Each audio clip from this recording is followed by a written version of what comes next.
बड़ी खबर आ रही है, तीजन बाई का निधन हो गया है। रायपुर एम्स में उन्होंने अंतिम सांस ली है। आपको बता दें, पंडवानी की अमर आवाज थी। देश भर में आज शोक का लहर है। इस वक्त की सबसे बड़ी और बेहद दुखद खबर सामने आ रही है। छत्तीसगढ़ ही नहीं बल्कि पूरे देश की लोक संस्कृति जगत से एक ऐसी आवाज हमेशा के लिए खामोश हो गई, जिसने महाभारत की कथाओं को अपनी अद्भुत प्रस्तुति से दुनिया भर में अमर कर दिया था।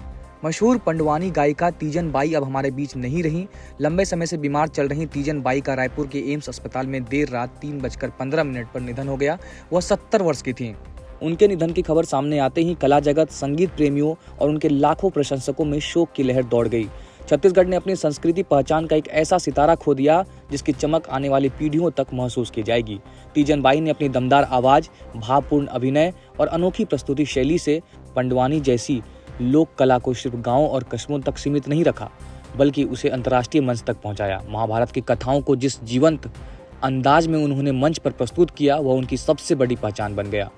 भिलाई के पास स्थित गनियारी गांव में जन्मी तीजन बाई का बचपन बेहद साधारण परिस्थितियों में बीता। उनके पिता हुनुक लाल परधा और माता सुखवती थीं।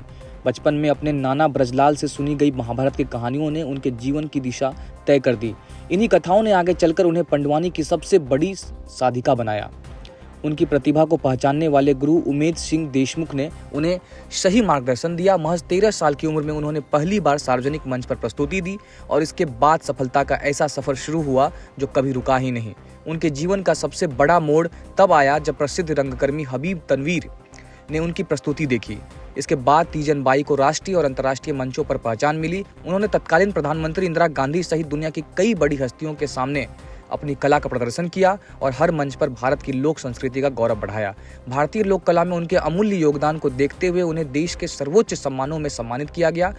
उन्हें पद्मश्री, पद्म भूषण और पद्म विभूषण जैसे प्रतिष्ठित नागरिक सम्मान मिले। इसके अलावा संगीत नाटक अकादमी पुरस्कार, देवी अहिल्या सम्मान, श्रेष्ठ कला आचार्य सम्मान, MS सुब्बा लक्ष्मी शताब्दी पुरस्कार और डी लीड जैसी अनेक उपलब्धियां उनके नाम रहीं। आज तीजन बाई भले ही इस दुनिया में नहीं है, लेकिन उनकी आवाज, उनकी शैली और उनकी विरासत हमेशा अमर रहेंगी। पंडवानी का नाम जब जब सामने लिया जाएगा, तीजन बाई का योगदान सबसे पहले याद आएगा। देश ने आज सिर्फ एक कलाकार को ही नहीं, बल्कि अपनी संस्कृति धरोहर की एक अमूल्य पहचान को खो दिया।